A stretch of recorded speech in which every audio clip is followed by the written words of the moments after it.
Good evening, everyone. Prior to coming into this room, we called our meeting to order and had a closed session. So we're going to begin tonight with our student representative reports. Good evening, everyone. My name is Olivia Browndorf, and I am a senior at High School North. Marking period 1 has quickly come to a close, and I am pleased to say we have had a successful start of the school year. With fall sports coming to a close, we have a few very successful athletes continuing on with cross country. For example, 2 college commits, Kalia Cordasco and Luke Johnson, who will be competing at the Meet of Champs. We are also so proud of our boys cross country team, who are number 2 in the state and breaking New Jersey records. I am also honored to acknowledge myself and Rohan Patel, who represented our school at the State House this past week, testifying in favor of banning flavored e-cigarettes. We are excited to announce that the bill was successfully passed.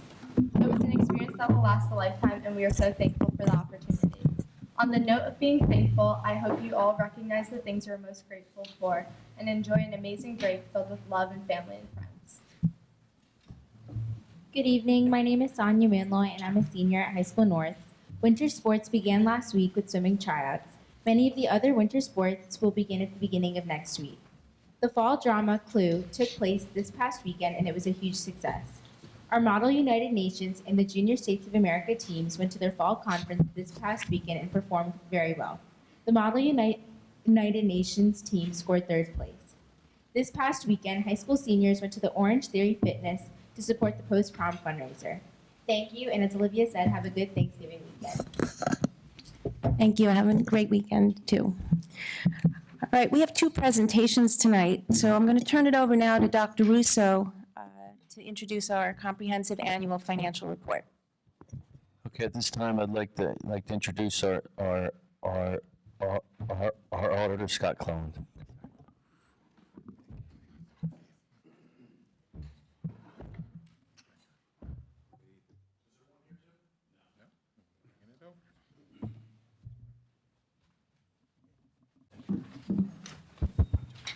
Good evening, everyone. I appreciate the opportunity to be here tonight to go over the results of the 2019 audit. I met probably, I guess, a week ago with the Finance Committee, where we went over the detailed pages of the report, as well as the management report and the numbers and the CAFR. And tonight I'm just going to give a summarized overview of what the discussion took place last week. I want to thank the administration, Dr. Adderhold, Dr. Russo, and everyone else involved in the administration that helped us throughout the audit process to get us to the point where we're ready to issue the report at this point in time. Last year, if you remember, I came the same month, but we weren't ready to issue a report until February due to the state holdup of health benefit information. We thought we were going to have the same problem this year, but the good news was after the meeting last week, we did receive the information, and the report that went out to the board, I believe last Friday, includes the updated information that was received from the state. So the draft that you received will not change. Those will be the final report that you can approve. The deadline, because they were late on getting the information again, was moved to 12/23. But quite frankly, we're not going to wait till that point. We'll be getting the report out very, very shortly, and you'll be receiving a bound report as well as one in electronic format. Just quickly to go over some of the highlights. The opinion on the audit will be unqualified or unmodified. That's a clean opinion, the highest level that could be placed on the audit. Basically meaning that the information we requested that we felt we needed to look at was provided to us in order to provide us the information to render such an opinion that it was clean and all the records were in very, very good shape. I also want to recognize the board and the administration for the receipt of the International ASBO Certificate of Excellence in Financial Reporting Award. This is the district's 11th consecutive year receiving this award, and they're one of about 25 districts in the state that does receive that award in New Jersey. From a financial perspective, it was a very, very sound financial year. The district continues to maintain reserves in accordance with the state levels that are permitted. The fund balance is very, very consistent with what has been out there from last year, leaving you with the same situation, the same amount of funds utilizing for your future budgets. In addition to the numbers that we look at, We also look at internal controls. We look at purchasing, accounts payable, payroll, revenues, cash receipts. We do testing of all those areas, and I'm happy to report that we did not have any items that came up that would represent a internal control weakness or a violation of state compliance. So you will have a clean management report being issued in the current year. And then the other big thing that took place during the year was the issuance of the bonds related to the referendum, which is currently ongoing and will continue through the course of the given fiscal year. So with that, I just wanted to give a quick overview. I will be more than happy to open up to any questions that you may have from the board or the administration. Thank you. I have a question. You look at a lot of different school districts' financials, and when you look at them, what do you see as a typical amount of surplus or capital reserves in school districts? It's all over the place. Some districts have $1 million, some districts have 10 million. It all comes down to whatever the philosophy of the board is in terms of what the numbers are. There's no set number other than the amount of tax levy and the percentage you can increase it by. But from the perspective of there's not a set number of what you're required to have and what you should have.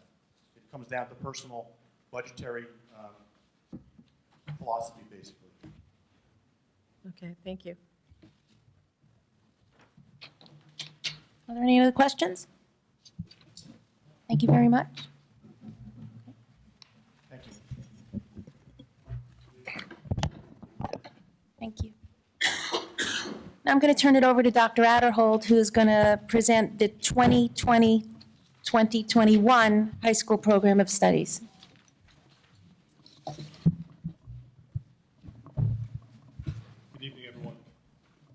Traditionally, this presentation would be done by the Assistant Superintendent for Curriculum Instruction. Dr. Nathan is out of the district presenting at a national workshop. So in order to keep the timeline moving, I present this evening on her behalf. It's important that we present it tonight because typically from a process perspective, it goes in front of the board tonight. If there's any feedback that comes from the presentation this evening, it goes back to the curriculum committee at the December 10th meeting, and then back in front of this board for final approval. It's necessary to approve program studies by December in order for students to schedule starting in January. In order to schedule in January, we need to make sure that we're providing the program studies to families and students in advance so that they know of any changes to courses, prerequisites, and whatnot. This evening, it's a relatively mild year with respect to changes that we acknowledged. There are 3 new courses being recommended. So the board, remember, it's important that courses only run if student interest follows, especially in the area of the electives. So in the area of electives, we have Computer Art and Design 2, Robotics Engineering, and the 3rd program called AVID, which I'm going to speak about. Computer Art and Design 2 is to build on our prerequisite of Computer Art and Design 1. It's a course that has shown significant student interest at both High School South and High School North. There are students that have been asking for additional courses. It could lead also forward with students that demonstrate an interest in this area. As we're designing the construction at South, we're looking at converting one of the growth classrooms in front of the 4-room walls to a computer design classroom. So it can be designed right in the front end, and it can be used on the basis of the AP design portfolio. So if students have interest in graphic design, it's a good course for students to continue to follow. In the area of robotics engineering, this will serve students in grades 9 through 12 with no prerequisite. It is a course that students can take multiple years in a row, and could potentially elect honors credit for project-based, project-specific, in conjunction with their teacher and the recommendation. It can be used in subsequent years, again, for multiple years for students of interest, because the projects themselves will continue to change. But it's important to note it only meets the 1 graduation requirement, so you can't double use it for other. It can serve as general elective credit and/or it meets one of the elective requirements. With respect to AVID is Advanced Immediate Individual Determination. It's a program that is utilized to support students gaining entry towards honors that have been traditionally underperforming academically, but identified as having the opportunity to be successful in the honors program, but might need additional supports and structures in order to be successful. So there's an emphasis in analytical writing, college entrance, placement exams, study skills, note-taking skills. Both Mr. Earl and myself have been principals in high schools with the Avid program. Avid traditionally has a criteria established that neither parent has been college bound or college attended, and usually traditionally students with C's and D's. There's currently a committee at both High School North and High School South, teachers and counselors that are working with Mr. Earl, Dr. Gabber, Mr. Leppel, to set the criteria for the recruitment. It would be rising ninth graders, the first cohort, with the idea of bringing forward a cohort each year, raise the ninth grade group to 10, the teacher and the students stay together, and they move together for 4 years. And so the details are in final determination. At the same time, we need to make sure it's in the program studies so we can make it knowledgeable in the application process where to rising ninth grade families. In addition, there's just a couple minor revisions in the program study. Clothing construction, reading, creative design. Some of the emphasis in clothing has been removed with some additional focus on trends in home interiors and fashion design. Some of the terminology updated in the program. And in the math department, there's just a couple components and descriptions that are being focused on. Geometry sketchpad is an example, as it's not used for programs. So we're working a few descriptions in the goals, some changes, slight changes within multivariable with respect to the criteria was never properly aligned, so it now matches the alignment for AP courses across the district. So again, some minor alignments and revision, but everything's in line and reviewed by the curriculum committee. And that is it. Past years we've gone on for many a slide. This is a very small number of changes for this year. Are there any questions? For Avid, what department do the credits fall under? 21st century. 21st Century skills. It's a 5-credit elective required for graduation, but only 1 year's work would count towards. So as we look forward, we're debating in 12th grade might fall in the same period of studies, study halls. So the students still would have the opportunity to take the 35 credits. Okay. So this does not replace a language arts course? No. Oftentimes you work with cohort of teachers that works within the app. Sorry, there's a cohort teacher that follows them through, but there's not a cohort of teachers per se that work with just that group of students, because the students that are in the Avid elective are intermixed within all the classes with other students.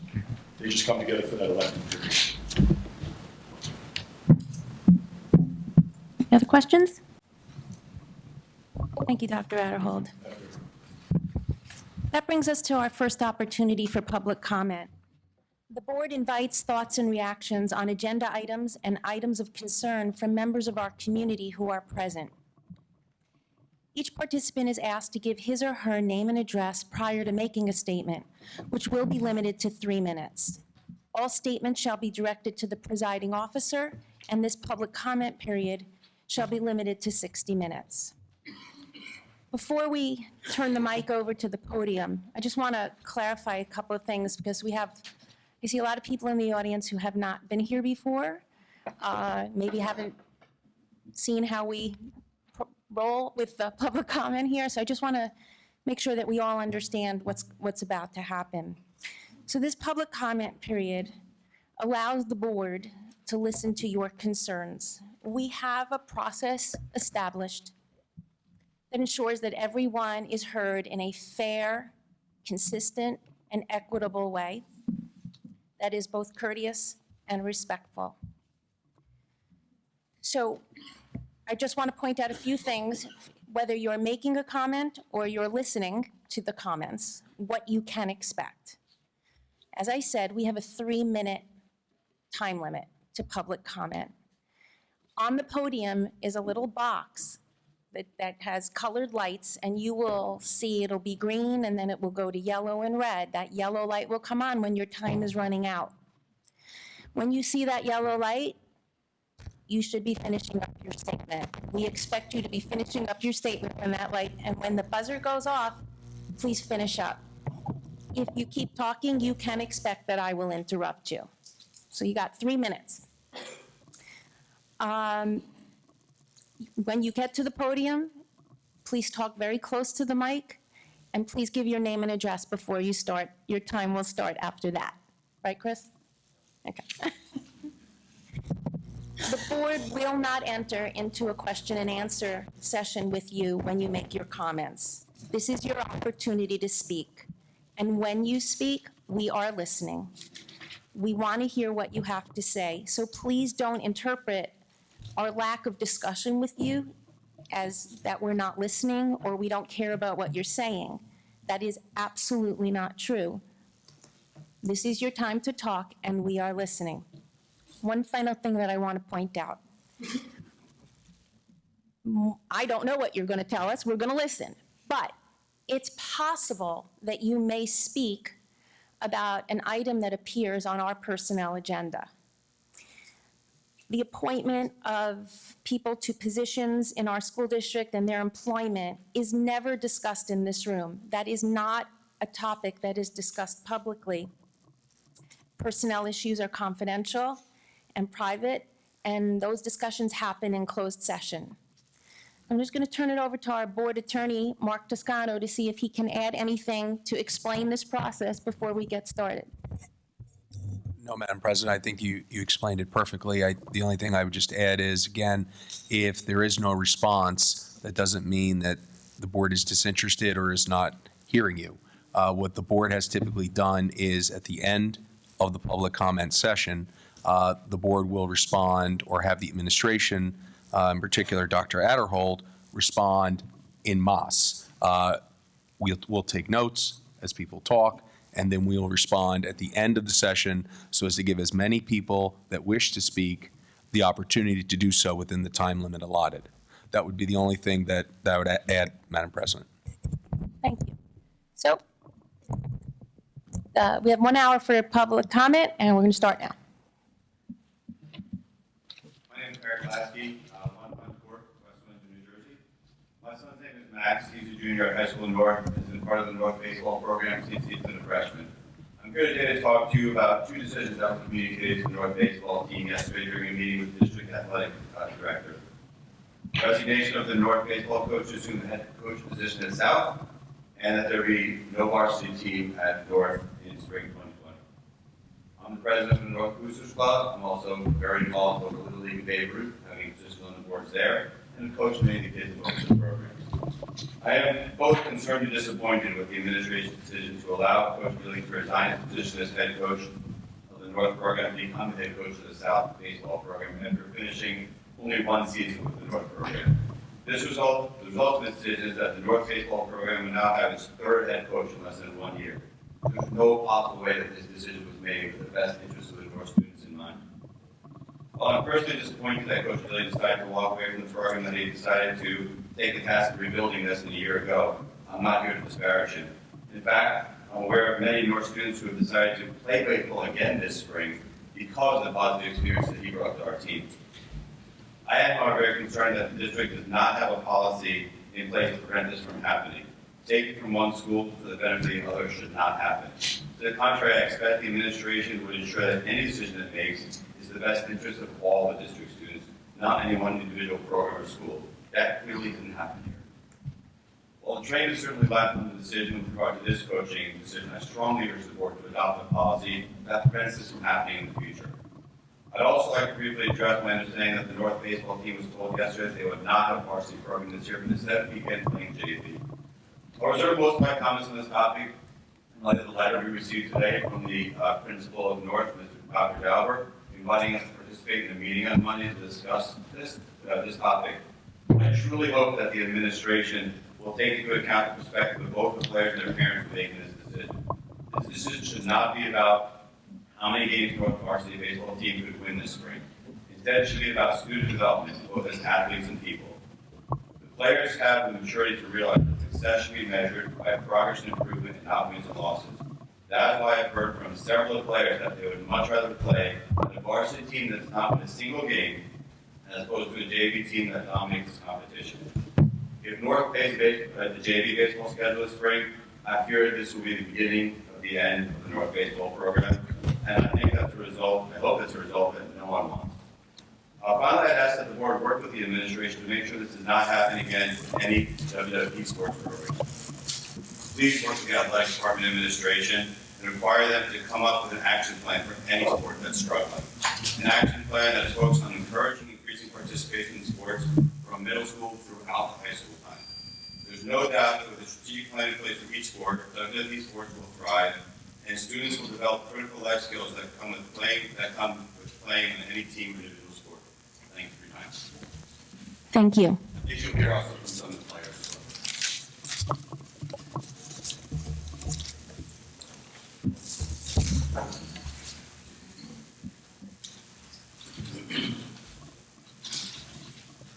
Hi, my name is Max Lasky, on Court, West Windsor. I'm a junior at North who is involved in the North baseball program.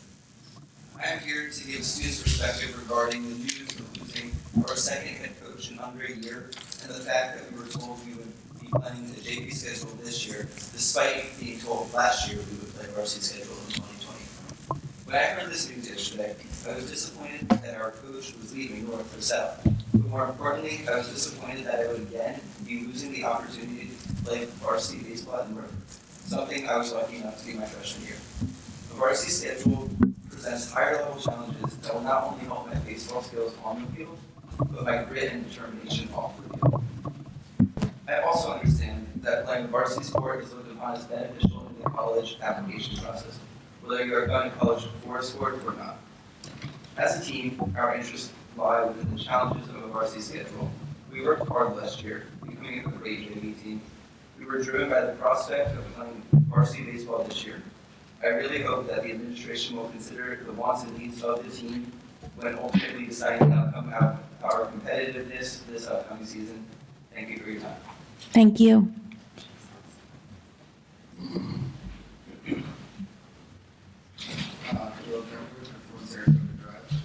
Can you just speak into the mic, please? Caleb Kempler, 51 Saratoga Drive. Good evening. I'm a sophomore at North. I've been playing baseball since I was 3 years old. I played for CMS for 2 years, which I was the co-captain of the team. Last year, I played for the team at North, which was JV. Being a student in WWP is extremely stressful, and baseball has taught me how to handle my daily tasks and challenges. Baseball has taught me self-management, teamwork, responsibility, respect, and many other skills that WWP values.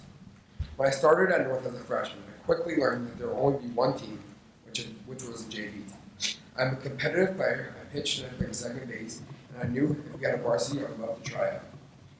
I dreamed of playing varsity, and I couldn't wait for the opportunity to compete at a higher level. We were reassured that the school district was building a program in 2019, and we would play varsity this coming spring. Fast forward to last night, along with my teammates, we received devastating news. One was Coach Ely is leaving North Baseball to be the head coach at South. 2, North Baseball is playing a JV schedule again. I feel that North Baseball was treated unfairly. Our program was not built up or supported. My teammates and I should be afforded the same opportunities as the South applicants. I'm asking you to fight to keep varsity baseball in North. We need a plan to rebuilding program and for you to hire a dedicated coach who will commit to the long term. Thank you for your time. Thank you.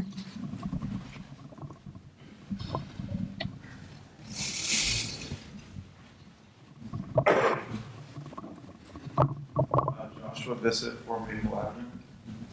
Hello, my name is Joshua Bissett. I'm a junior at High School North. I've been very active in athletics at High School North for the past 3 years. Over the past 2 years, I've had a total of 5 coaches for the baseball team.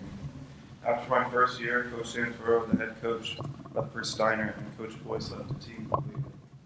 They left Coach Ely all by himself.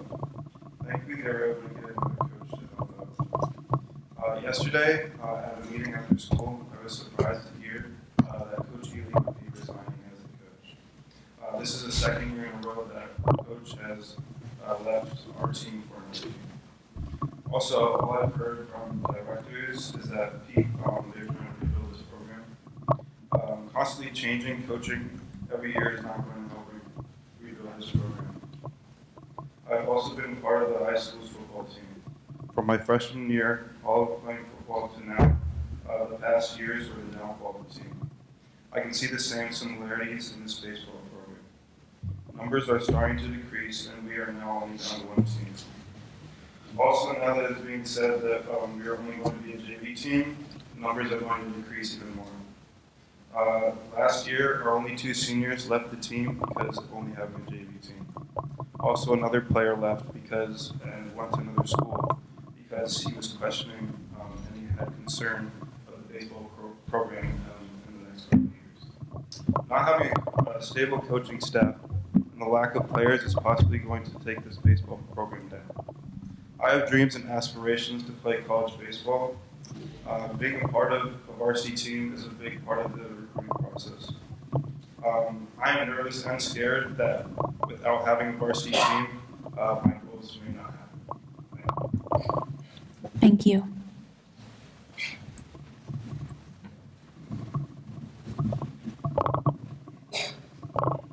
Hello, my name is Eli Foster. I live on 14 Ball Avenue.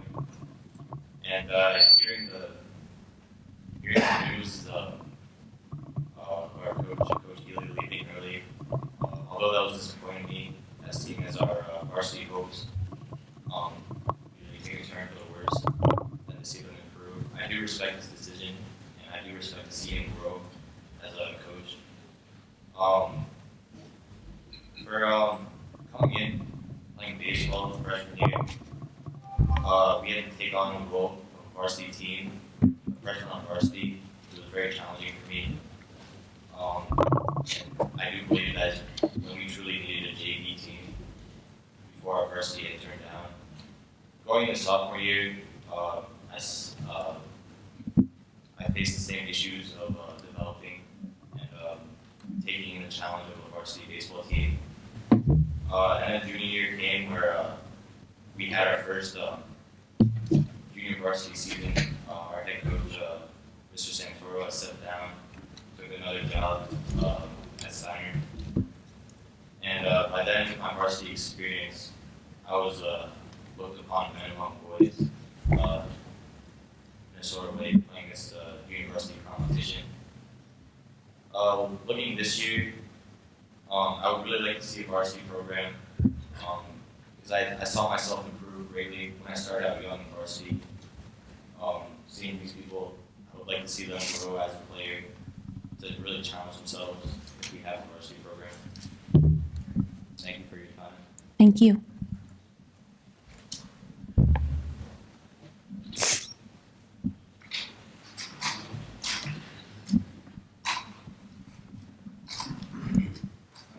Hi, my name's Jack Diaz. I live in 35 Windsor-Plainsboro Road.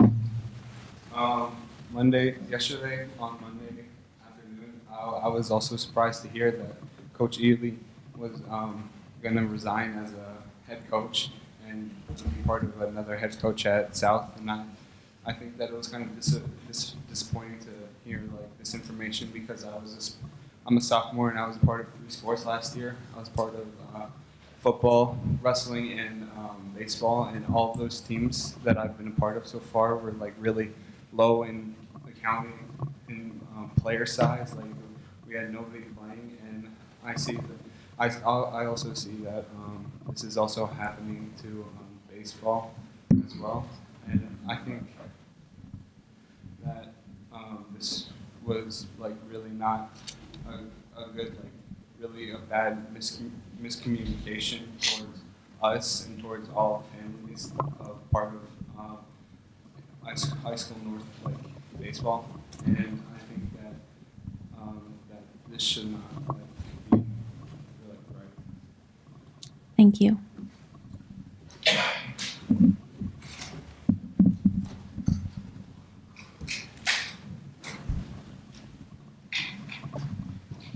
Hi, my name is Kevin Cowell. I live on Clyde Sapphire Drive. So I live 2 minutes away from High School South, but I go to High School North because of a whimsical process that basically selects which students go to which high school. So I was extremely disappointed in hearing for the second year in a row that I'll be denied the privileges that many South students have simply because I go to the high school north. Moreover, I believe that the purpose of both high school north and high school south is to allow students to be able to go to the college of their choice and to prepare them for this. And I know that many of my teammates have aspirations of playing college and baseball. By shutting the door on our baseball program, I believe that we are denying our students any chance in becoming college baseball players and becoming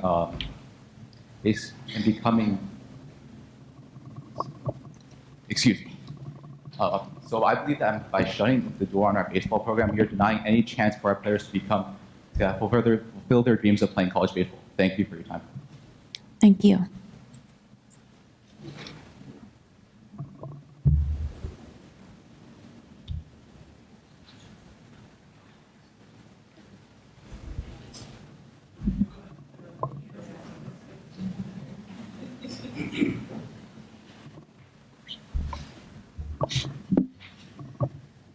Good evening. My name's Matt Kempler. I live out on Saratoga Drive in West Windsor. You heard my son Caleb speak earlier. The first thing I'd like to say is I think that the administration could have managed the communication of the decisions made by the athletic director and others a lot better to the students. They got 2 points of devastating news yesterday, and frankly, a lot of these kids were pretty distraught over learning about the changes of their program and losing a coach that they quite looked up to and respected, and were very excited to play for in the spring of 2020. Second, I feel that the North students should be given the same opportunities, especially including the student athletes, the same opportunities that the South students have. North students with a JV program, including last year, lose access to media, access to Mercer County tournaments, the ability to be selected to elite all-star type programs that is run by the local athletic bodies. So it limits their exposure as well. You've heard about a handful of these kids who have ambitions to play in college, whether that's D1, D2, or D3, and not having a varsity letter or the opportunity to get that is a negative impact on their resume. Nevertheless, I think moving forward, we have the time to correct the actions of correct the action. One is we need to develop a plan in place to booster and what I call double down on the high school North baseball program, to develop the program in a way that allows the team to be successful. I don't know what that is yet, but I'm willing to collaborate with many of you to identify what that is. And second, I think we need to identify a coaching staff. There's no one on the personnel agenda right now for high school North, while there's 3 coaches on high school South on the agenda. So we need to develop a coaching staff that is willing to commit to the long-term success of that program. Okay, that's all I have to say. Thank you for your time. Thank you.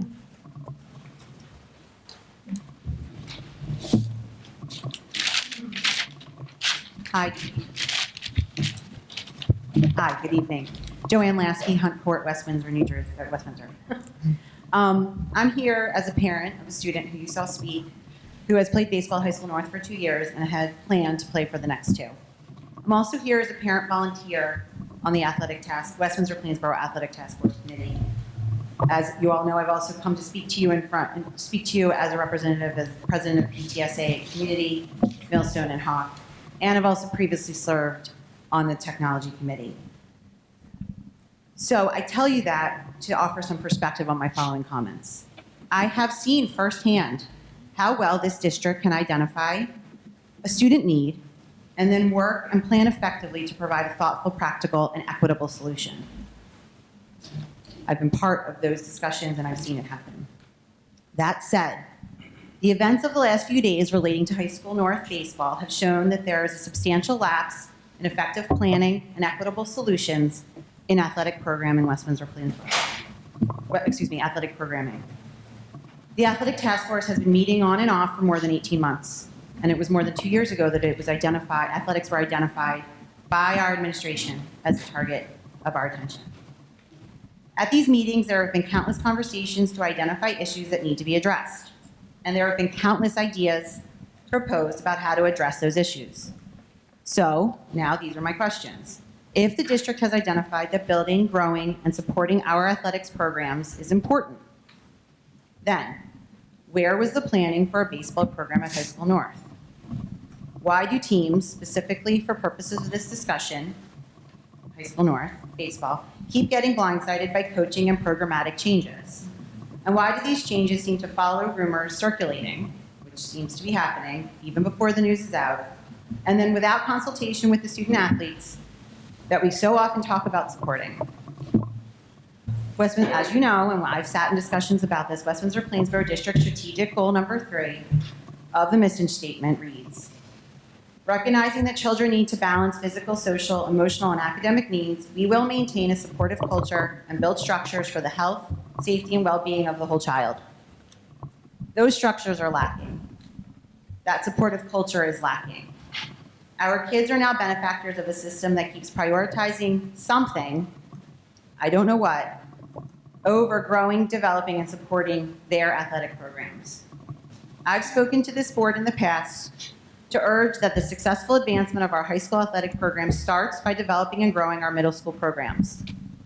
I'm now here to share that the issue's bigger than that, and it's at the player level. Our high school teams, at least in this specific case for High School North baseball, that they are not being provided with planning and support.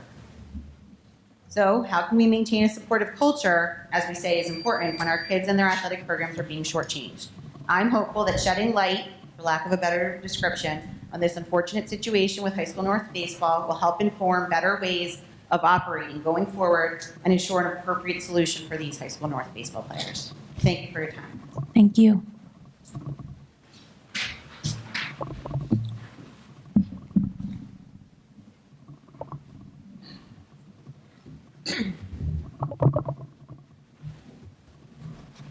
Mark Ruger, Stewart Lane East, West Windsor, on the Special Education Program Review.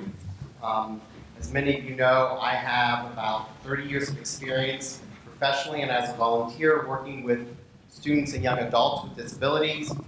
I'm a nationally recognized advocate for those with learning disabilities, and I'm one of the few remaining parents who initiated the special education reforms and improvements starting in 2010, resulting in Michelle Kamen's report in 2012.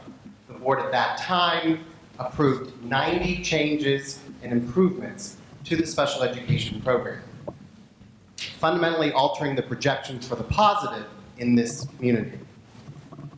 But I'm very concerned that it was funded with $60,000. You recently funded a $40,000 program, and we are very concerned that there be earnestness in looking for improvements in objectivity, parent participation.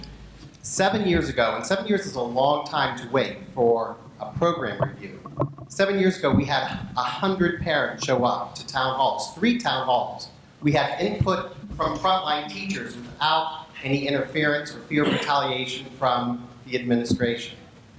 And I challenged the board this time around not only to have those sorts of numbers, because we have over 1,100 parents of students with disabilities in this district.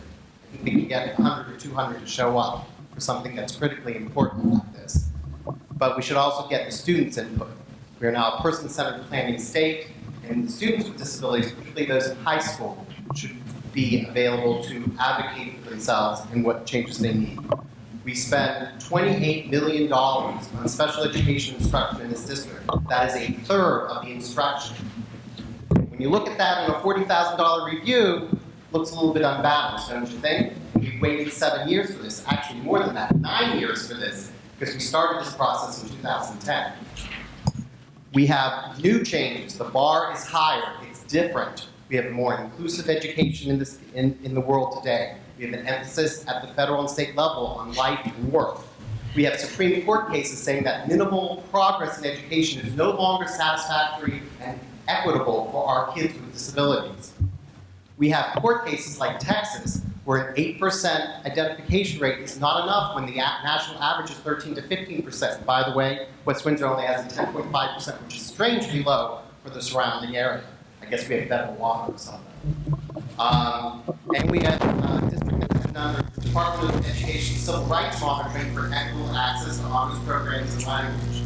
Yes, we've made a lot of progress. We have Fort Gillingham training. We have teachers and aides being better trained. We have more programs. We have more co-teaching. A lot has been done. The world has changed. So I just ask that the district take this seriously, that we have parent participation. And yes, in the hundreds, this is a huge amount of expenditure. And to be effective and to monitor all of the new programs that should not just be effective in name only, but actually support our kids. We really need a lot of effort. Thank you. Take that seriously. Thank you. And I have, from the CPAC, I will distribute to the board a few pages from the Special Education Advisory Committee on some suggestions for the program. Okay, you can give it to our board attorney. Thank you.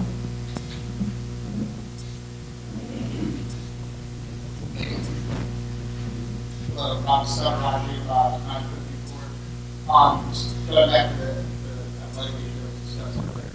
I'm a member of the task force, and we had so many people from the community who were asking to participate in that. We really had some very energetic meeting. We came up with very concrete proposals. We had a good strategy for how to improve things from beginning level, kindergarten, all the way through high school.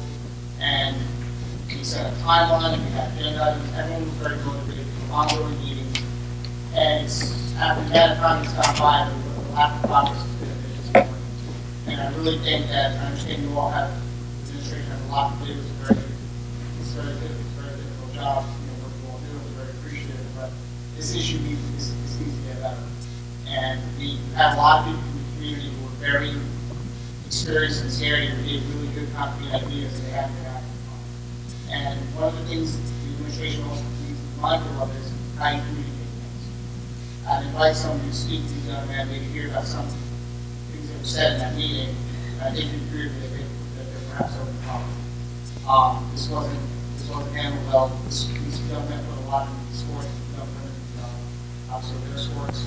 And I think we need to do better. Thank you. Catherine Moriarty, 8 Taunton Court, West Windsor. I sit as president of the Special Education TSA,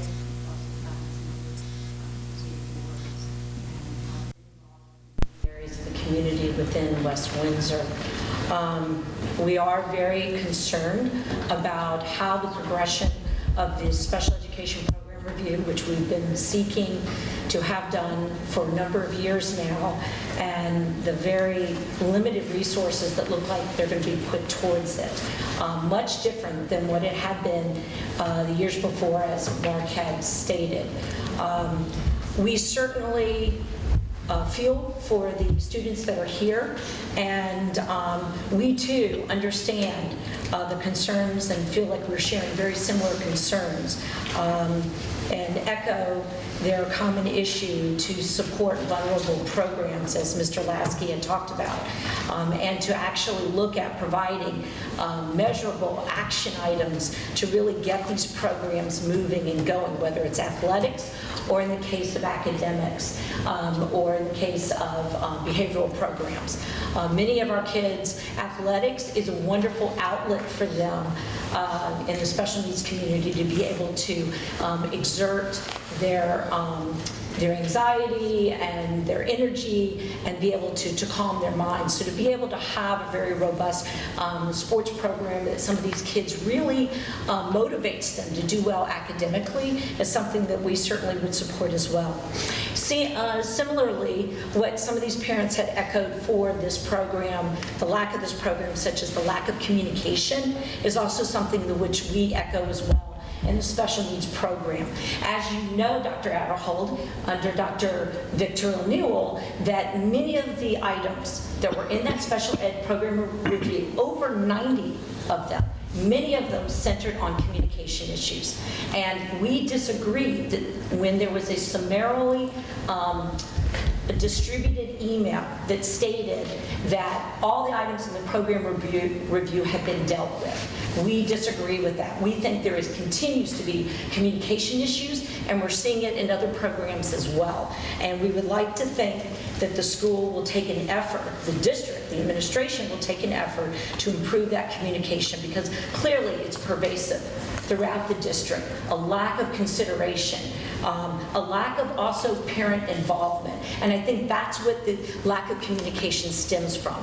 The lack of parent involvement in our special education program review that's anticipated, and the lack of participation in a seemingly very serious decision that's going to have echoing impact for many years on a student program, athletic program. Where's the student involvement? So we hope that going forward, all programs, whether it's athletic or educational, behavioral, will be given better consideration. We all pay a lot of taxes, and in those taxes, we expect a certain level of respect to those students and those families. These families have spent many years in this district and spent assets such as their home, which is the largest asset. And they would like to think that the taxes they pay supporting that home is also supporting a district that they feel is serving their needs. Thank you. Good evening. Arun Rao, 2 Shadow Drive. I'd like to thank everybody who spoke previously, because I think we have a common theme here in terms of communication. And I'm here to speak a little bit about the special education program review as well. I want to start off to put this in a little bit of context as to why it is so concerning to many parents. And it's not an original piece, it's something that a friend had posted recently. And I just wanted you to deliberate this as to why the parents are so passionate here tonight. Every parent plans to raise their child for about 18 years, set them free for about 30 years, and then hope they come back to help them face the final years of their life. A special needs parent can sometimes plan to raise their child for 65 years, and while doing so, also has to prepare for the other 20 or so after they themselves are gone. Let this sink in for just a moment, and you will begin to understand the drive and determination that many of us have while we are on Earth. If you have never thought about that, don't be sorry, be thankful. This is why I stand here tonight as part of a child with as a parent of a child with special needs in this district. We, as parents of special needs children and as a community with academic excellence and repute, need to get this survey program review right for our children.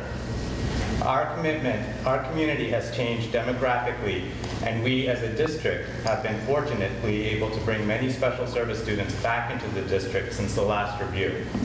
However, there are still many opportunities for improvement, communication being one of them. And to have a valid survey, we need to have appropriate, adequate, and just parental and family representation. This is a two-way street, and we need to hear both sides of the story. As you deliberate the proposal before you tonight for the upcoming review, please ask yourselves how the details will fold out in order to ensure a fair and representative study that is inclusive of parental, family, and student inputs. We need clarity on the how, the when, the who, etc. before approving something. Will this review go over the student demographics that we have in this town, the classifications, the transition plans, the ethnicity and the socioeconomic culture and makeup of the special needs data students? What kind of statistics and data will this review include? Will it include the equity and access issues that have been brought up before, harassment, intimidation, and bullying issues, the issues of AIDS, and the many issues that have come up with transportation? These need to be considered, and make sure that the person who's doing this review is going to consider this. And we also need to know how the district ultimately will review and implement the recommendations found in this review with accountability so that we can continue to make ourselves the best district for our students. Thank you. Thank you.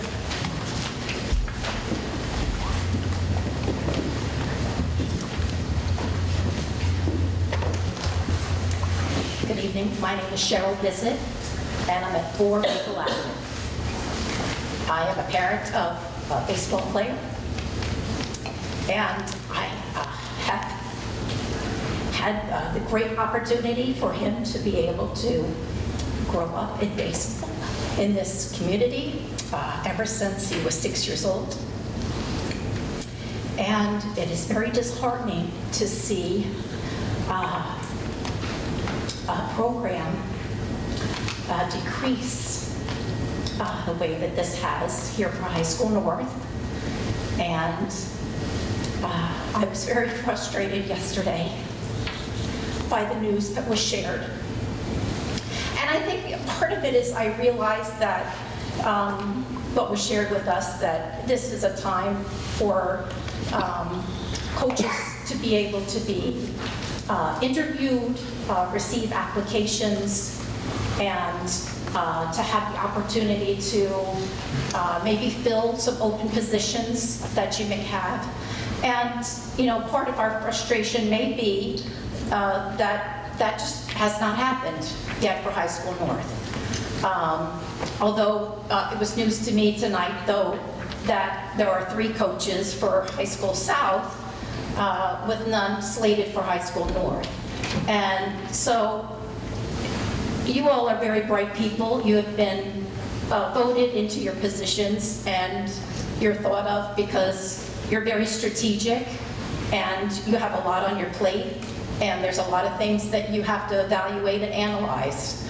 But I think that when you're in a position where something is going right and you're doing well in one section, how can you just ignore a section like this that seems to be in such a decline?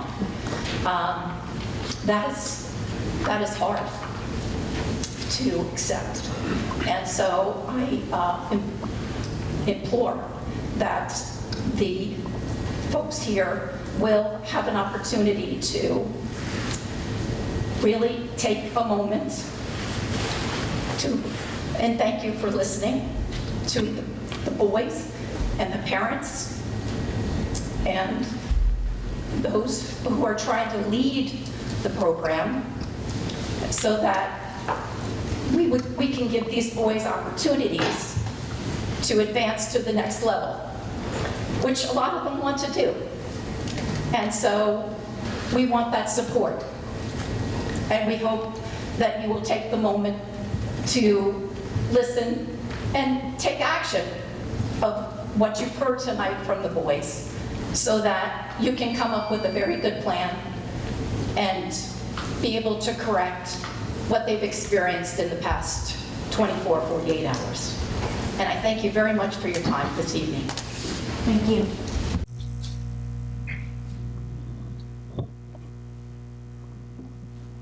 Is there anyone else? So with that, we're going to close the public comment period. But I believe the superintendent would like to address some of the concerns that were raised tonight. I'm going to take this in 2 topics. I'll start with our High School North baseball program, and then I'll speak to the special ed program review. First of all, to the athletes and the parents that spoke, I appreciate your comments. I appreciate the way our players in particular carried themselves. I'm always proud when I have the opportunity to hear you speak and to stand together as a team. So, you know, I don't pull punches. I'm going to tell you straight. The first time I heard of the decision or the recommendation for the JV program was when the emails started coming in last night. I can say that's true of Dr. Dauber, Mr. Earl, and myself. So there's been no decision, not that's come through my office, regarding the 2020 spring season.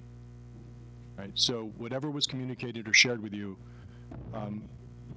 yesterday is on hold until a proper decision and review can be determined. Now, that's going to be based on numbers. And ultimately, again, I've coached over 20 teams, baseball. I've lost to you when you were in Little League, in travel, unfortunately.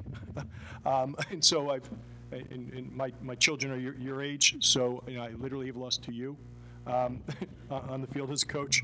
And so, I know the time, effort, and dedication over a lifetime that goes into this, and to lose it, and to lose that opportunity is a big deal. We don't take that lightly. But you also all know that ultimately numbers and number of arms is going to matter. And when I talk about number of arms, I'm talking about pitch counts and all that. So what the athletes can help us with is ultimately a lot of things is going to be determined on how many athletes can we get on the field in the roster. And to my knowledge, there has been no sign up done to date. There's been no early sign up done to date for the spring season, and no request for any kind of sign up to the High School North baseball program. So it's really hard to sit here right now. I have incomplete information, except based on what I know who could potentially be coming back from last year's team, and a guesstimate on rising ninth grade or current ninth grade from last year's eighth grade team. We've asked for those numbers from Mr. Mason. We've also asked Mr. Mason to meet with parents and students on Monday night with Dr. Dauber and Mr. Earl. Mr. Earl's assistant superintendent that oversees athletics. Right, so they will be present Monday night for the meeting with you. And ultimately, decisions are going to have to be made over time.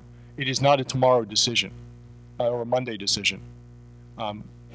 Ultimately, the parameters that are up against us are notification to the CVC or the Colonial Valley Conference of do we have a team or not for a varsity schedule. As of right now, the CVC has a varsity schedule built and a JV schedule built for High School North. Both schedules are in play. Both teams exist on paper. The Colonial Valley Conference has not been notified of any decision regarding High School North baseball. So that's real important for you to know. There has been no decision to the league made. There's been no recommendation that came to my office, Mr. Earl's office, or Dr. Dauber's office regarding this decision. I understand your frustration with respect to the coach, and we will work to find a coach to help build the program forward. When it comes to the idea of co-op that's been mentioned to me today, spent a good bit of time trying to dive into this today. Please know that co-op is not available for High School North and High School South. You might recall, some of you are on the football team, that I spent a good bit of time fighting the NJSIA over the last couple of years, to the point where they actually have now invited me on the co-op committee. So I sit as one of the superintendent liaisons to the Cooperative Sports Committee, and I can tell you that High School North and High School South do not meet the criteria for application, right? If it was objectively in front of me, I could not accept it as a sitting member. And that's because if you have a viable program of one school and not the other, that can't, you need two programs in similar decline with similar efforts being made to try to build the program. So because High School South sits with a varsity team and a JV team in numbers, we can't put the two programs together. That does not mean, just like hockey has gone through this in the past where they've had different hockey partnerships over time, and now it's North and South, but it wasn't always. It doesn't mean that there might not be enough program, even for a multi-year, couple-year, that we could look to. My understanding is there's no such team in similar position. Again, but that's my knowledge today. All right, so there's steps that we can take, but a lot of this is going to be based on a team sticking together in numbers, and then some hard decisions, which gets into oftentimes to play a varsity season might mean to potentially play and forfeit some games because you don't have enough pitchers.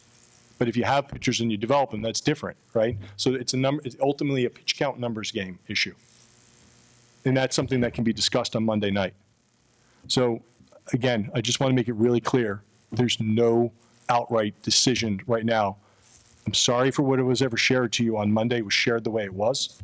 It shouldn't have been communicated that way, quite frankly, with respect to the team and the status of the team for the 20 season. And there's a lot more work that we can do together to try to figure out how we move forward. And athlete voice will have to be in that. You can start, if you're available, by coming on Monday night. If you're not available, we can work between Mr. Earl, Dr. Dauber, and myself to find ways to meet with groups of you during lunch or whatnot in the near future. Right? So step one, Monday night, and then we move forward from there. With respect to the special ed program review, from a cost perspective, the dollars that are assigned are based on the winning bid. There were bids of different values, but don't assume that more is better. With respect to the program review. The program review that had the highest bid wanted to do all meetings virtually and not come on site with parents at all. So I could pay them, but they can stay in Vermont and not talk to you in person. The group that has being recommended this evening is a group called PCG, or Princeton Consulting Group, a public consulting group out of Princeton. They do special ed program reviews as part of their portfolio, and they're willing to come on site and meet with parent groups. There will be, like all program reviews, an internal and an external committee. The internal committee is comprised of district staff members. Many of those 97 recommendations on the 2010 program review, 2012, which I was a part of and oversaw as the assistant superintendent for pupil services and planning in the 11 years I've been here. I've overseen over 7 directors of special ed with interims. And I was the thread through that, and that was at the time period that Sue DiDonato left and Deb Batchelor came in, and we kept the program review moving during that time. And then we've worked to fund the program review, as many of you have acknowledged many changes and supports that have been added through that program. So it was a valuable program and process that we've then put an action plan together on, and then we worked to implement the action plan. Now, we can debate whether or not they were implemented, one, with complete fidelity, or two, to the way in which you would particularly have liked to see them implemented. But all were addressed on some way or another. I think there was 3 recommendations. This is going back. So I think there was 3 or 4 recommendations that were not accepted out of the 90-something. I think it was 97 and 93 or 94 were accepted. But we have worked to implement BCBA as an example. We had 0. Now we have 4 on staff. So there's been dollars in staff positions that I've put in place. A lot of efforts with training, then recognitions that some of the training wasn't as good as it could have been, and then doubling down on training, especially around the instructional aids. So there have been efforts. Parent voice was critical in that feedback. There will be opportunities for parents to come together. There will be opportunities for the consultants to meet with parent groups. There will be parent opportunities. And I don't have outright, Mr. Elf, there's surveys that are built in. Yes. But there's surveys built in to accept voice. There'll be an internal committee, and those 2 reports run separately. And then ultimately, once they're both received, then there's a team that comes together and puts all the recommendations together and puts an action plan together. Just like all of our other program reviews. We did not treat the special ed program review any differently than how we've treated the math program review or the media center program review. And so I have every expectation that parents are going to be completely invited into the process. And Mark, I hope dearly that we have a higher turnout than we had back then. We have around 1,100 students and families that we work with, and we should hear their voice, good, bad, or indifferent. Hopefully good, but there's always opportunity in all of our programs to improve. There's always opportunities to look at things differently. And it doesn't always mean more money. Sometimes it's looking at the resources and implementing program differently. And so I'll leave it at that. I have every expectation that both the SEPSA and the CPAG and parents that are not involved in either are all have an opportunity to participate. With that, I'll turn it back to the president. I just want to thank everyone who made public comment tonight, and on behalf of the board, we appreciate everything that you shared with us. That brings us to our committee reports. We'll begin with administration and facilities. I'll turn it over to Tony Flaris.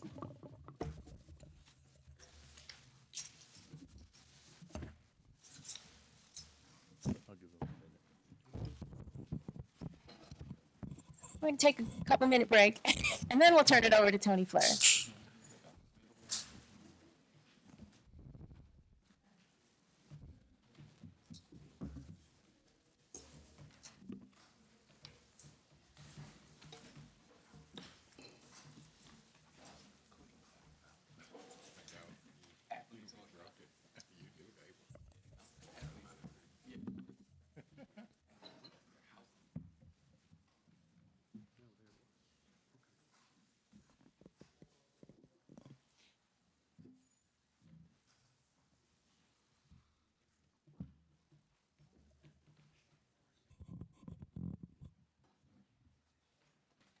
Okay, so this is on, right? Can you hear me? Can you hear me? Can you hear Tony? Is this on? Test. Is that on? That one was. Can you hear me? Now I can hear you. Not. Now Okay. I can hear me. After all, the report's so good, you don't want to miss any of it. Those people don't know what they're losing out on. All right, well, the Administration and Facilities Committee met on November 12th. First item of business was a review of 4 policies and regulations: student transportation, bus driver, bus aid responsibility, emergency school bus procedures, and transportation of special needs students. Some changes were made based on changes in the law. The committee reviewed those procedures and policies and have them on the agenda tonight for their first reading. The committee then reviewed the Crisis Management and Emergency Procedures Manual, and the committee recommends approval of the School Safety and Security Plan Review Statement of Assurance at tonight's meeting. That's a state requirement. As was discussed, there were 5 applicants for the special ed program review. 3 had been interviewed on November 5th, and the recommendation of that committee, the public consulting group, is on tonight's board meeting for approval. We also reviewed the 2021-2022 school calendar as the first draft. It's going to be shared with the PTA and PTSAs and the Superintendent Advisory Council, district administrators, and it'll come back to the committee on December 10th. Security update: the schools continue to practice all security drills, including the new lockdown procedures. Plainsboro hired a new officer who began at Town Center as a Class 3 officer, who began at Town Center on Monday the 11th. And Plainsboro has also sworn in a Class 3 officer who worked the night shift at High School North. Interviewing continues for additional Class 3s and Eyes on the Doors officers. We reviewed updates on the referendum. New emergency generators have been approved and released. Delivery dates are expected sometime in December. The overall completion of the projects by the end of the year. The installation of generators will take place upon the arrival at each school. HVAC upgrades at High School North and Millstone River should be going out to bid by the end of this month, with the award of the project sometime in January. Media Center renovation schematic plans are being developed. Bids for additional renovations at Thomas Grover Middle School were opened on Thursday the 7th. 12 bids were received, and the lowest was submitted by Shawlands Construction. The construction documents for the addition and renovations at Community Middle School are 99% complete. The project was reviewed at the November 12th Plainsboro Township Design Review Committee. Detailed phasing plan is being prepared and is being reviewed by the faculty. The tentative bid date is at the end of November, with an award, again, expected sometime in January. Finally, we were briefed on the equity planning session, which was held on October 31st, to schedule activities that will be shared with the principals and building staffs monthly. The district equity team will meet this week to continue work of identifying the high leverage equity goal. Our next meeting is December 10th. Any questions? All right, we'll turn it over for the curriculum report. We'll turn it to Dana Krug. Hello. The curriculum committee also met on Tuesday, November 12th. First, we were joined by Mr. Rich Steck, who's the district's K-12 science supervisor, for a presentation and discussion of the next generation science standards. Next, we had another visitor, and that was Dr. Lee McDonald, who met with us to discuss the proposed changes to the 2021 high school program studies, which Dr. Adderhold presented tonight, and we have the 3 additional courses / programs that are being proposed: Computer Art and Design 2, the Robotics program, Engineering program, and AVID, which the program of studies will be presented at the next board meeting, which was tonight, and the entire board will vote on it at the December board meeting. We also recommended approval of the Campfire New Jersey to provide Count on Me Kids character education program for 11 second grade classes for this school year, not to exceed, at a total district cost not to exceed $5,500. The committee also recommends approval of the community education 2019-20 adult and youth programs. And the committee also recommends approval of the disposal of obsolete items, including 9 cellos and two basses in accordance with regulations. They meet one or more of the criteria for the regulation, which is they're worn or damaged as to preclude effective use and economic repair or restoration, or no longer serve as worthy instructional tools. The committee also recommends approval of 2 professional development opportunities for 4 district employees to attend the Centennial of National Council of Teachers of Mathematics Annual Conference in April in Chicago at a cost not to exceed $1,652 per person, and 8 additional participants in the Teachers as Scholars Professional Development Program at Princeton University at a cost not to exceed $1,925. Also, the committee supports several overnight field trips, including the CMS and GMS 8th grade band, concert, and orchestra students to go to the University of Delaware and Washington, D.C. and vicinity in June. And the cost of the trip is between $470 and $522 per student. And for the 8th grade German students to go to Washington, D.C. in April as well. And the cost is approximately $275 per student. Also, at High School South, a couple of overnight field trips for the Model Congress, one to the University of Pennsylvania in March with $300 per student, and to the same group to Columbia in New York in April with a cost of about $300 per student. We will also meet, our next committee meeting will also be on Tuesday, December 10th. Thanks. Are there any questions about curriculum? All right, for the finance report, I'll turn it over to Louisa Ho. Okay, the Finance Committee also met on November 12th. Scott Clellan from Wilson Company presented information about the comprehensive annual financial report, which he presented to date. We got a clean opinion, which is outstanding. The committee also reviewed the monthly financial reports, which are tracking very similarly to the prior year. Staff shared the results of the November 7th bid opening for the Grover Middle School project. Shorelands Construction was the lowest responsible bidder. There will be motions on future board agendas for the approval of the energy savings plan and a motion to seek an RFP for financing. The committee reviewed other items on the agenda for approval.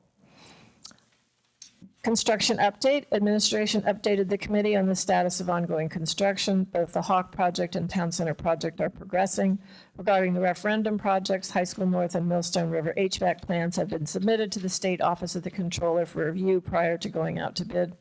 Plans for the community middle school expansion have also been submitted to the State Controller's Office. The committee reviewed the 2020-21 budget calendar. Budget discussions will occur in the coming weeks with the architect and building and grounds regarding capital projects for next year. The maintenance contract bid will be a factor in overall budgeting, and there has been interest in the bid documents for the maintenance and custodial contract. Regarding the Energy Savings Improvement Program, staff shared with the committee that the Energy Savings Plan was sent to DLB Associates for the required third-party review. DLB recommendations were forwarded to Snyder Electric and the district will meet with representatives from Snyder Electric to discuss changes to the plan to accommodate DLB's recommendations. The updated plan will be submitted to the Board of Public Utilities and placed on a future board agenda for approval. On the November 19th board meeting agenda will be a motion regarding the lease purchase agreement to invest in capital items necessary to achieve the energy savings plan. The proceeds to pay for the financing will come from the savings in utilities. All steps in this process are required by the Department of Clean Energy. Implementation of this plan will not affect local taxes. Staff updated the committee on the power purchase agreement, and there have been discussions with the PPA provider, Pfister Green Skies, regarding the plan to place solar panels on the roofs of our school buildings. The group has just recently received the referendum plans for the new HVAC rooftop units at High School North and Millstone River from the architect to determine the final layout. The committee reviewed the cafeteria report presented at the meeting. Information in the report included monthly activities and meetings with staff, students, administration, and Sodexo Food Services. The number of meals served was down from the prior year. Staff shared information with the committee regarding a potential grant for electric buses. As part of the Volkswagen settlement for diesel emissions, they are offering grants for conversion to electric buses. The district is reviewing the pros and cons of electric buses. The district has 5 buses that meet the criteria for an exchange for 5 buses and charging stations paid through the grant. The district is considering submitting for the grant. However, since electric buses are relatively new, the district may not have the ability to maintain them, so there are some factors to be considered. The committee will next meet on December 10th. Are there any questions about finance? So we'll move forward with to the voting portion of our agenda. We begin with some administration items, but I have a couple of corrections to point out. On administration item number 2, there are 2 corrections. First, you'll look in the middle of number 2. It says that the rights for a report are dated November 19th, 2018. That should read November 19th, 2019. In addition, we need to add in one more student number, CMS 12-2019. So with those 2 corrections, plus the orange addendum, could I please get a motion on administration items 1, 2, and the orange? Tony and Martin. Are there any questions or comments about those? I'm sorry. Items 1 to 9.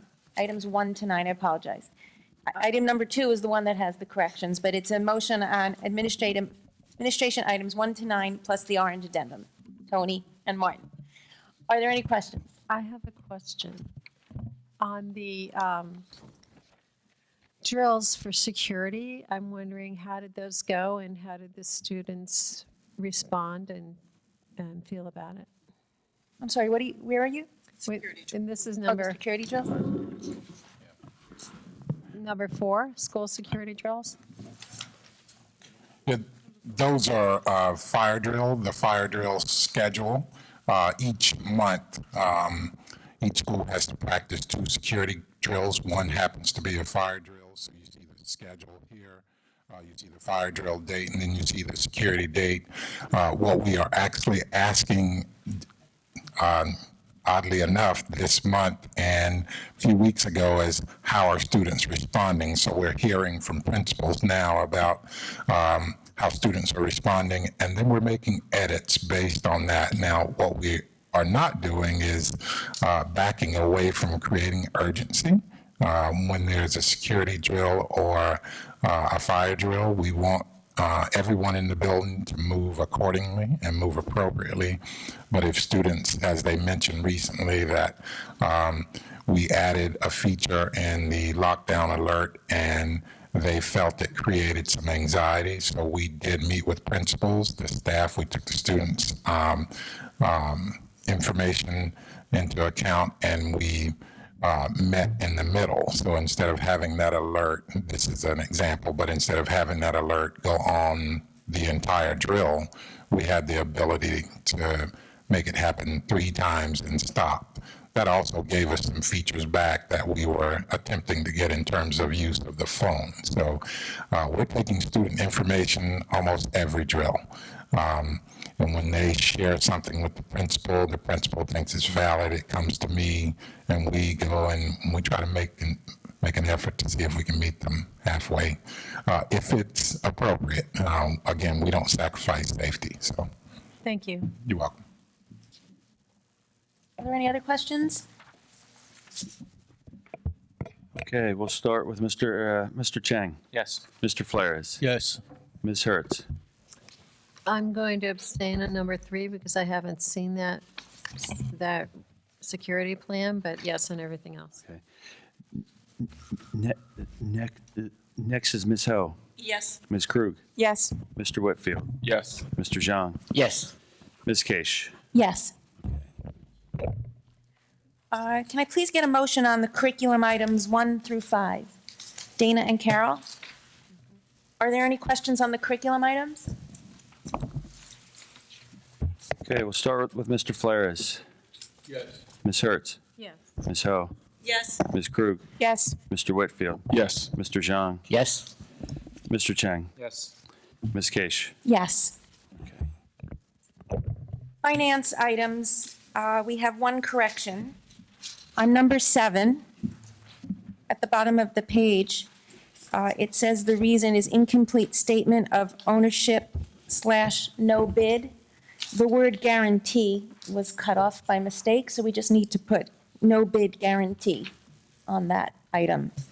So with that correction, could I please get a motion on the finance items 1 through 17 plus the blue addendum?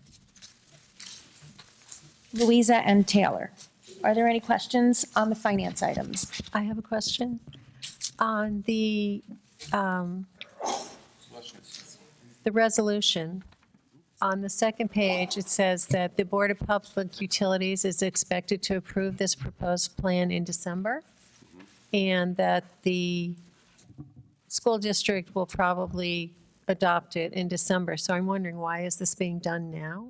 Does it have to be done now in anticipation of that? This is actually this is actually the financing of the project, so we can, that's one more variable we can tie up. So we'll know exactly how many projects we can put in based on the financing. So the motion you have before you is to go out for an RFP for financing and then execute that as the project itself is approved. So this is not approving the final project. Oh, I see. Yep. Okay, so it will be approved in pieces? The next motion in December will be the actual final listing of projects. Okay, thank you. Any other questions? Okay, we'll start with Ms. Hertz. Yes. Ms. Ho. Yes. Ms. Krug. Yes. Mr. Whitfield. Yes. Mr. Zhang. Yes. Mr. Chang. Yes. Mr. Flores. Yes but I'm abstaining on item 2. Okay. And Ms. Case. Yes. Okay. Could I please get a motion on the personnel items 1 and 2 plus the pink and green addendum? Taylor and Isaac? Are there any questions? I believe Tony has a comment. Yes, I'm pleased to announce that the West Windsor-Plainsboro Regional School District Board of Education has reached an agreement for a successor collective negotiations agreement with the West Windsor-Plainsboro Service Association. The agreement covers 3 years, the 2019-2020 school year through the 2021-22 school year. Now, the Service Association represents our bus drivers, bus aides, cafeteria aides, instructional assistants, and secretaries. The new contract will be voted on by the board tonight. The Service Association membership ratified the new agreement on November 11th. The terms provide for a 2.9% salary increase for the 2021-2022 school year. The current contract that's being extended already provides for a 2.9% increase for the 2019-2020 and the 2020-21 school years. The agreement moderately reduces employees' co-pays for certain prescriptions, bringing them in line with co-pays for our teaching and administrative staffs. The agreement also updates long-dormant contract provisions for custodial and maintenance positions, which are also represented by this association. These updated contract provisions, including new salary guides, will allow for the district to do some cost-benefit analyses concerning hiring certain in-house positions which are currently provided by an outside contractor. I want to thank the PSA, the negotiations team and the membership for the productive negotiations, and recommend that the board vote to ratify this agreement. Are there any questions? Okay, we'll start with Ms. Ho. Yes. Ms. Krug. Yes. Mr. Whitfield. Yes. Mr. Zhang. Yes. Mr. Cheng. Yes. Mr. Flores. Yes. Ms. Hertz. Ms. Kish. Yes. May I please get a motion to approve the minutes from our October 29th meeting and executive closed session? Louisa and Morton? All those in favor say aye. Aye. Are there any opposed or abstentions? Do we have any liaison reports? Do we have any new business? That brings us to our second opportunity for public comment. 15 minutes will be provided at the end of our meeting for public comment. Each participant is asked to give his or her name and address prior to making a statement, which will be limited to 3 minutes. All statements shall be directed to the presiding officer, and this public comment period shall be limited to 15 minutes.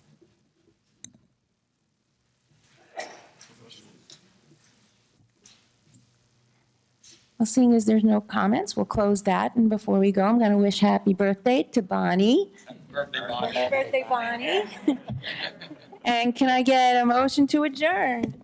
Martin and Tony. All those in favor? Aye. Thanks for coming out tonight. Have a great Thanksgiving. We'll see you in December.